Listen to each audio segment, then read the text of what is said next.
Hey everybody, it's Joe and I am back from Too Many Games and I've got a big bag of video games here.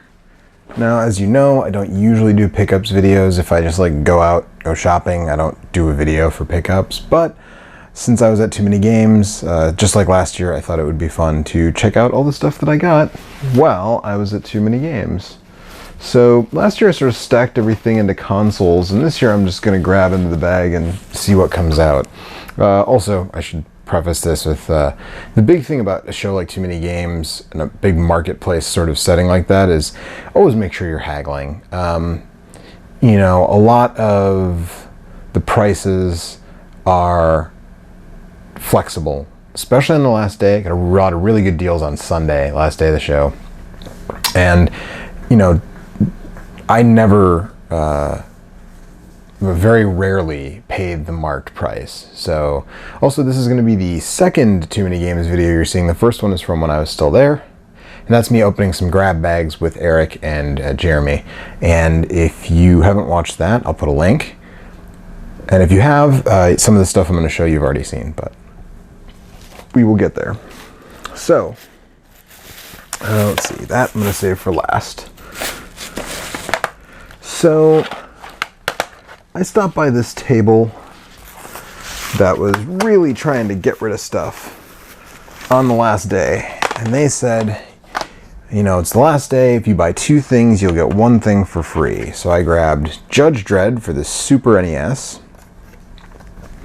And I think you probably know what I've got in store for that. The main thing actually was SmackDown Here Comes the Pain, which is, I would say not the best wrestling game ever made, but probably, you know, in the top 5 or top 10, definitely the best wrestling game of the 6th console generation, I would say. And that's probably in a walk. A lot of people like Def Jam, I guess, which is good, but I don't feel like it built enough on No Mercy. So surprisingly, I did not currently have a copy of this game, and I had kind of looked around for it before and saw it for about, you know, 15 or 20 bucks in some places, and wrestling games are usually so cheap, I just wasn't cool with that. So I waited, and I'm glad I did, because I got it at Too Many Games. And the last game is Ninja Gaiden. These games were $5 each or 3 for $10, and this is a case where it was the last day, so I paid the marked price, which was 3 for $10. I didn't really want to push it any further than that, because that's a pretty good deal. This, I'm sure you can imagine, I have plans for this. Here Comes the Pain, I don't have any specific plans for. I just really like it. It's a really great wrestling game. It's probably the best that Yuke's has done. Let's say that for sure. It's the best wrestling game that Yuke's has done, and it's really been downhill from there to the current day. Got this. This is an interesting situation. I saw a guy had this.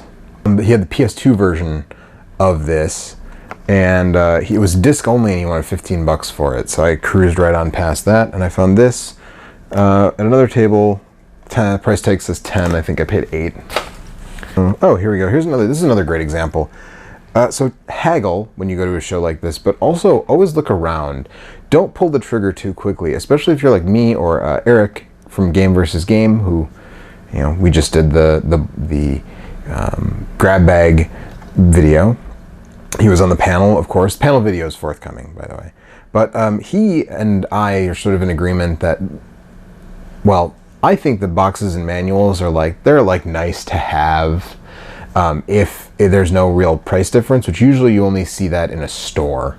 eBay is always going to charge you a premium for the box and the manual until you get to about the PlayStation era. Then, really, for more expensive games, there's going to be a difference for disc only versus the box and the manual. But generally speaking, once you hit PlayStation and beyond, normally the price is not going to be that different, because the DVD cases and the CD jewel cases are so much easier for storing the games in than a cardboard box like the NES, Super NES, that stuff. So usually it's not much difference, but once you get, you know, before that point, if I get the box of the manual, I'll keep it, but I'm not looking for it, and I'll never pay a premium for the box and the manual.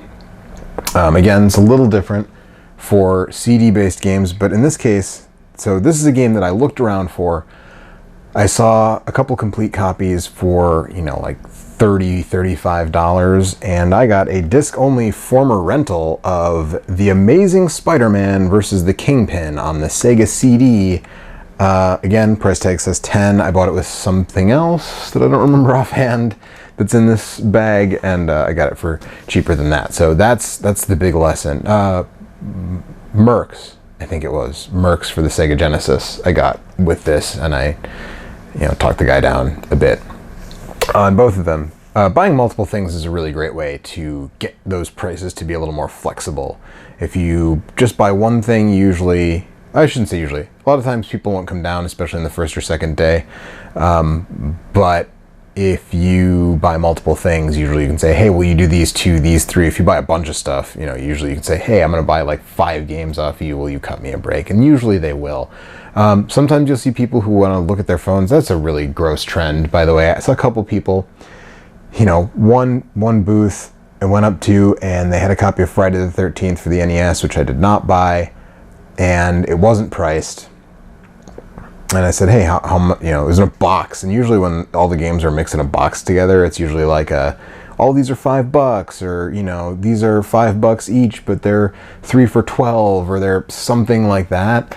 This is just in a box, like not well stacked, just like pile of cartridges in a box. And I was like, oh, how much for this one? The woman that I spoke to turned around, asked the guy who was staying there. Guy takes out his phone, looks at something, I assume eBay, and then, oh, it's 10, which, get out of here. At the same show, there were people selling it for 7, maybe even cheaper. I didn't pick it up because it's a common game, and I did, even though I'm wearing the t-shirt right now, I didn't pick it up. But that kind of thing will happen too, and that really bugs me, that people won't price their stuff. And he wasn't the only person doing that. There were a couple of booths that I stopped by, where I would say, how much is this? And then the dude would look at his phone, like he was checking eBay to see, like, how much is this going for? Maybe he was checking price charting, or maybe but like, come on, know your merchandise, know what it costs, and be willing to haggle. Because a couple of people we talked to, not me, but one of the people I was with, went to a table. They had a semi-rare Super Nintendo game. They wanted $60. He said, I'll give you 50. And they were basically just like, no, the prices are the prices. And, if the prices are the prices, like, a brick and mortar, I totally get that. I don't try to bargain at brick and mortars. I don't go into a game store and assume that it's a flea market.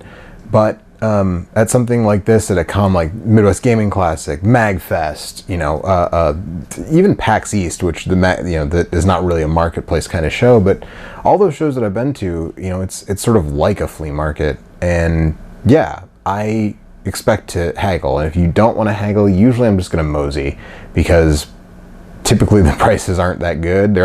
I feel like a lot of the merchants build in haggling, is what I'm saying. So I'm like totally getting away from my point. Got a business card from Stone Age Gamer. These folks are really great, by the way. Stone Age Gamer, I have had nothing but really wonderful interactions with them, and with Andrew, the general manager here in particular. They're just really wonderful people, and I really thought about buying an EverDrive while I was there. I almost did. Opted against it, because ultimately I don't need to go to a convention to get that. I also got a refrigerator magnet. So we'll shotgun through the grab bag stuff really quickly here, just because there's already a video sort of detailing all that stuff. But if you don't want to watch that video and you want to just watch this one, you should watch that video, because it's more fun, and I'm actually like talking to other people. If you don't want to watch that video, you don't have to. I'll go through these really quickly. So this is all grab bag stuff. A couple of sellers. And I've had varying degrees of success with different blind box services that will send you games. You've seen me unbox videos here. You know how that's gone. But these grab bags were most of these were from Regen Games. One of them was from somebody else who I don't remember who it was. But we had a bunch of Game Boy games. Sequest, DSV, Game & Watch Gallery 2, Alleyway, Word Zap, F1 Race, Toy Story 2. There is a copy of Wario Land 3 in here somewhere that was also in that grab bag. Rocket Power Getting Air, that was one of them. That's Grab Bag Game 2. And there it is, Wario Land 3. And other places were selling Wario Land 3. This is in really good condition too. Other places were selling this game for, you know, $12 for just this. And these grab bags, the grab bag that this came out of cost me $11.33. So, like, this and alone paid for it. And I already have this game, and I've heard it's really good, so. Those were the Game Boy grab bags. Genesis grab bag, Desert Demolition with Wile E. Coyote and Roadrunner. Warp Speed, no idea what that is. It's an Accolade cartridge. Sonic 2, which, like, it's a great game, but I already have it multiple times on multiple systems. Star Tropics, already have it, but I think this label's in a little better condition than mine. Marble Madness, not the best port of Mark Cerny's masterpiece, but not a bad port. Adventures of Dino Ricky, So that was grab bag stuff. Again, there's a longer video. You can see me open those games and be surprised at the time, and you can see Eric and Jeremy's reactions to those, so you should check that video out. It's already up on the channel by the time this goes up. Here's my bill for the hotel. Oh, a board game, sort of, a card game.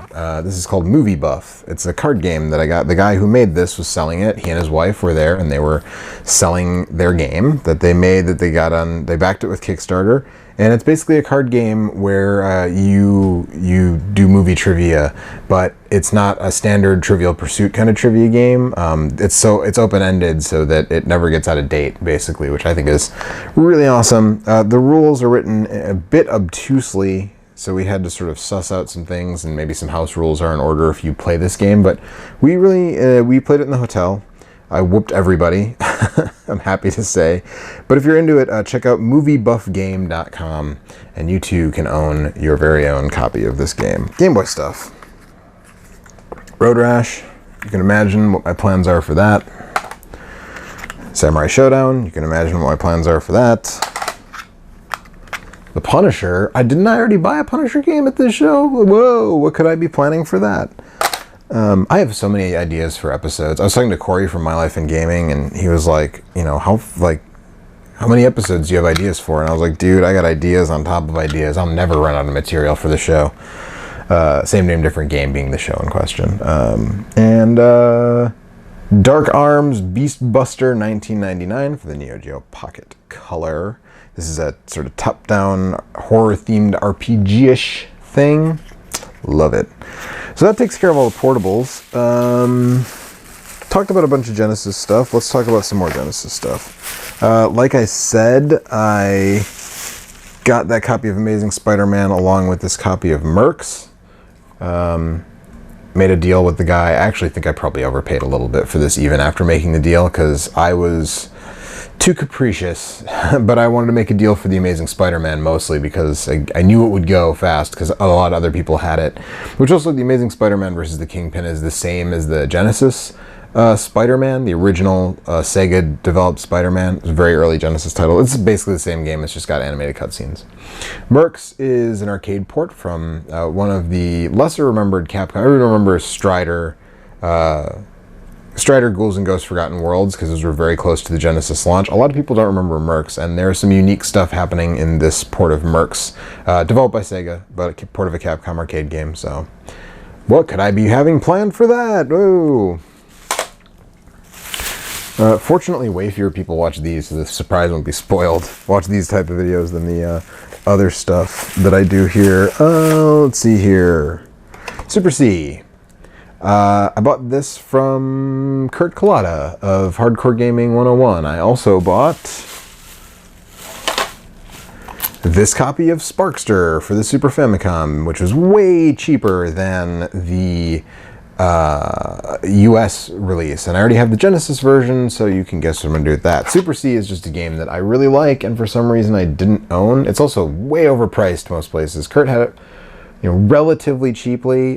Price tag says 20 bucks, but I bought these two, and I bought his Castlevania book, the Hardcore Gaming 101 Castlevania book. Those books are really wonderful. I highly recommend them. Last year I bought the Bionic Commando Strider one from him. This year I got the Castlevania one. Highly recommended books. I mean, I know you can read a lot of that stuff on the website, but it's just the layouts, the screenshots. He rewrites and sort of re-edits the articles for the books. Really top-notch stuff. Really, really, really recommend that stuff. If you're into deep dives on game series and game history and stuff, that is like, you just can't go wrong with Kurt's stuff. So with that and these, he cut me a pretty good deal. And that was awesome. Let's see. Oh, here's the stuff I got from Stone Age Gamer. We have Super Fire Pro Wrestling Queen's Special, which is actually a licensed Super Fire Pro Wrestling game. This is licensed by All Japan Women's Pro Wrestling. I talked a little bit about All Japan Women in the Pro Wrestling episode. The Master System Pro Wrestling game was a All Japan Women's licensed game. I have the other one. There are two women's Fire Pro games for the Super Famicom. I have the Joshi Dream Slam game. I already have. This one I did not, but now I do.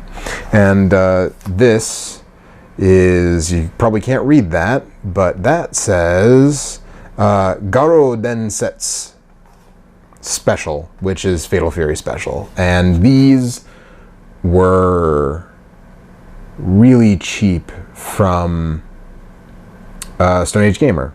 I don't remember how cheap. They were really cheap. I actually paid what they asked because they had like a discount. I think they were like 2 for $5 sounds too cheap, but no, I think they were 2 for $5. I think these were 2 for $5. They're super cheap.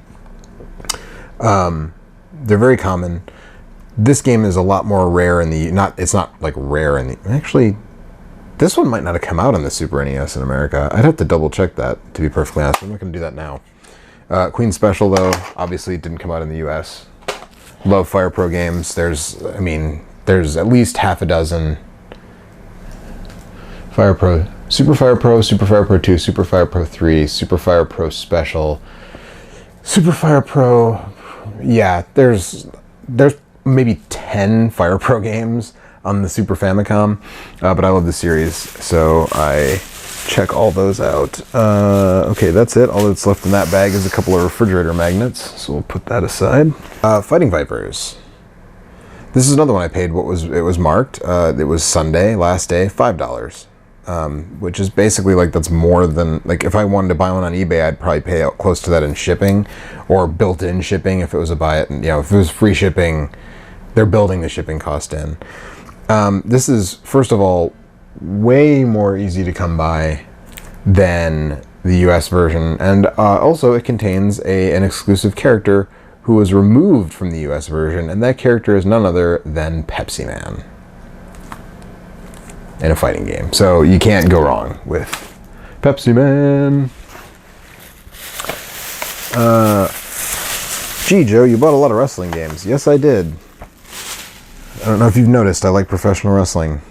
This is not a wrestling game, though. This is Jeopardy for the Sega CD. I basically bought this because it was super cheap. It was anything that's less than $5 is a really easy sell for me. And I like Sega CD games. I think the Sega CD gets short shrift, and I love Jeopardy. My wife and I DVR Jeopardy and watch it every day. So, young Trebek when he still had the mustache, can't go wrong. This was the first, I believe, this was the first Jeopardy game to have the full motion video and all that stuff. Although there were later there's a CDI version, and that, continues on to, there is not yet, I don't think, a PS4 or Xbox One version of Jeopardy, but there is a PS3, an Xbox 360, and I think even a Wii U, and definitely a regular Wii version of Jeopardy. So Jeopardy video games have been really long-standing things. So, but this was the first to actually include Trebek's voice and real likeness. All right, I went back to Stone Age Gamer and went to that. They had the 2 for $5 deal still going. They just had a bunch of boxes. Last year, I did a thing where I showed off the 2 Nintendo Power cartridges for the Super Famicom, and we did a thing where I was like, I don't know what's on these. Let's find out together. That was from Stone Age Gamer. Same type of deal. They didn't have any of those this year, or I would have bought them because I really like those. I think they're cool. But they did have F1 Race for the Famicom, and yeah. Basically, this, if this had come out in the US, it would have been a black box game. It's one of the really early, it's got the early label style. And that's basically just it. It's a super early NES title. It's a very basic racing game, but it didn't come out in the US and it was really cheap, so I grabbed it. And, oh, I was going to look this one up and I forgot. This is Crazy Climber. Yeah, this is crazy. This is, I don't know anything about this except that it's Crazy Climber on the Super Famicom. I don't know if it's a full-blown remake. I don't know if it's a straight arcade port, but it was really cheap. Crazy Climber was a really early arcade game. There's a Famicom port that used a special controller that was only used for that one game. It's what Alton Brown would call a monotasker if he was into old video games. But yeah, there's a special controller for the NES or Famicom that I've always kind of wanted to get it. I don't know if this uses a special controller too. I don't know anything about this. I didn't know Crazy Climber ever came out on the Super Famicom or the Super NES. I know that this game almost certainly did not come out in the US. I could be wrong. But yeah, I just wanted to check it out. And again, this was $10 for all of these. So can't go wrong there.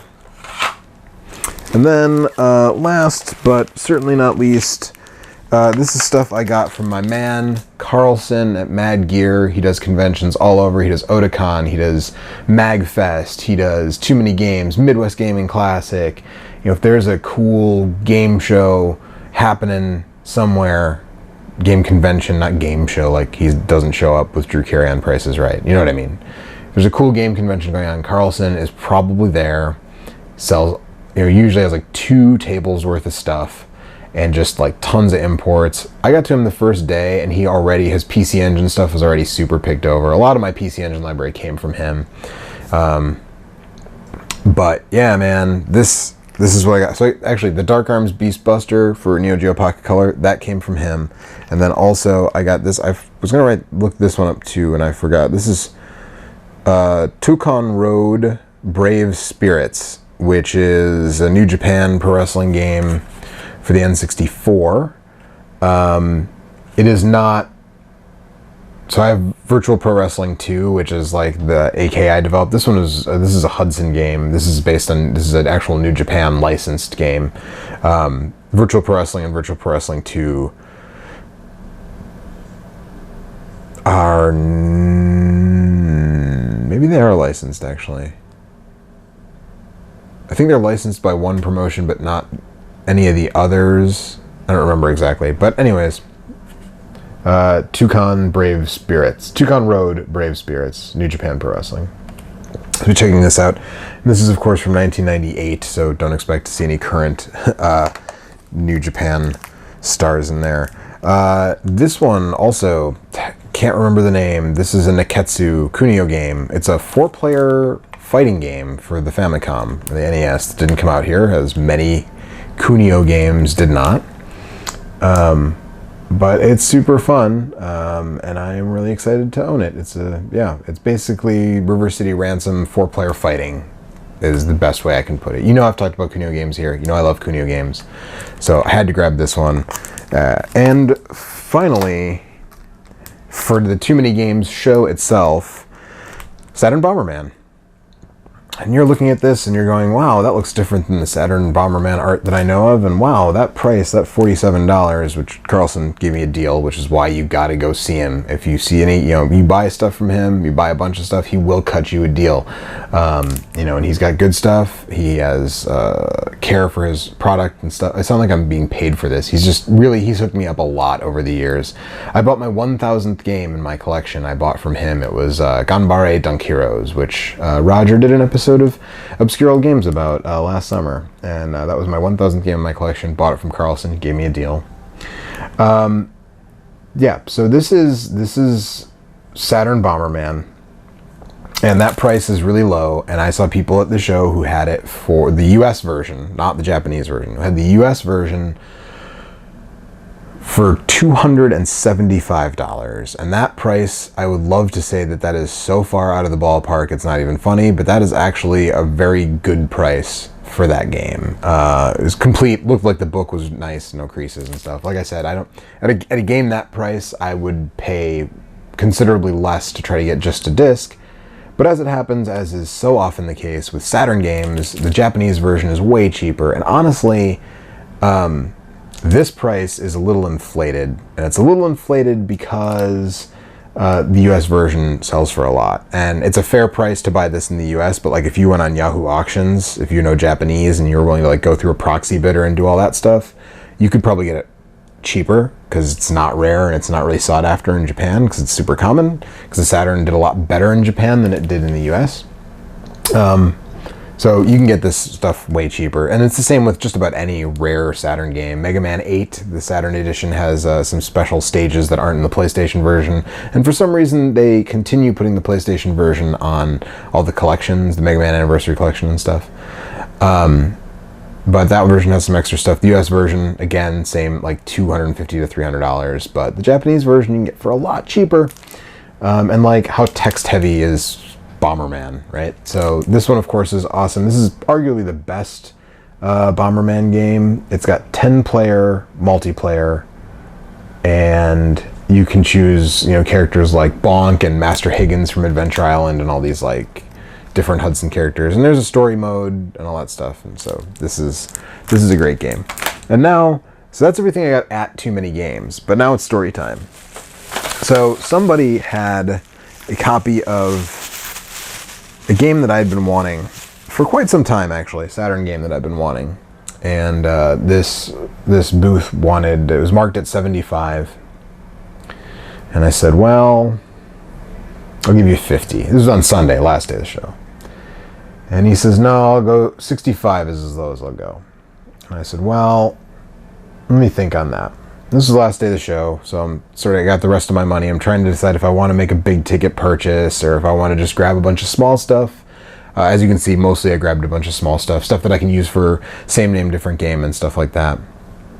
And so I ended up passing. I bought all that stuff from Carlson at Mad Gear instead, basically. Saturn Bomberman and all that stuff. And then I went to the King of Prussia Mall, which is located not far from the Greater Philadelphia Convention Center where TooManyGames is held. And Jeremy, who you saw, I assume, in the the little grab bag opening video, he and I went to get dinner on Sunday, which is yesterday as of this recording. Went to get dinner before he drove back to his home, and I went to the 30th Street Station in downtown Philadelphia to get on a train to come back here to our nation's capital, where I reside. And there's a game store in King of Prussia Mall, and we'd stopped there last year on Saturday night after when Dan and Greg from Console Wars, we went and had dinner. They were leaving to go back home on Saturday night, so we did. And then we were like, oh, we heard there's a game store in this mall, we'll go check it out. And none of us bought anything, I don't think, last year. But this year I was looking through, and they had a bunch of games that were more kind of on the higher, pricier side in the display case. And all of them had stickers on them. The disc-only ones all had stickers that said 15% off. And I went to the counter and I said, 15% off, does that mean that, the marked price is 15% off what it would normally be? Or does that mean that it's 15% off what it's marked? And they said, no, it's 15, it's what it's marked minus 15% more. So, what do I see in that case but Shinobi Legions for marked at $40. I paid $36 for this, and the game that I was referring to earlier was Shinobi Legions. Case, instructions, guy wanted 75. Said he'd go down to 65. I paid a little more than half for a disc-only copy in a brick-and-mortar store in a mall before I left. So let that be a lesson to you. Don't be impulsive and don't be capricious with your money. And you can find, there are still good deals out there. So that's my whole take. This is all I bought at that store. And again, disc only, but this is the Saturn Shinobi game that a lot of people don't even remember exists. And yeah, pretty stoked about that. So that's everything. That's all of it. Check out the grab bag opening video. We had a fun time. Jeremy and Eric both got some cool stuff. We sort of chat about that. And look forward to the panel video. The panel was packed to the gills, standing room only. I am so grateful to everybody who came and checked out the panel. And I hope to do it again next year. I've already got a plan for kind of how to put a twist on it, to do something a little different next year, but sort of the same. Probably also at Too Many Games. Might do something at MagFest this year. It really depends. It was a great time. Thanks to everybody who came to the panel. And the panel will be up on this channel soon. I'm going to say like by mid-July, the panel video will be up here. So look forward to that. Thanks again to everybody who came, anybody who said hi at the show. Really appreciate all that stuff. And have a wonderful day. If you have any questions, comments, concerns about any of these games that I just showed off, put some in the comments. We'll have a chat about that.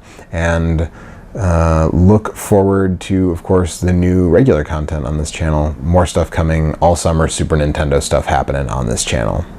And Overwatch streams probably happening all summer on this channel as well. So you guys all know about that stuff if you subscribe. If you don't subscribe, consider subscribing. I'll see you later.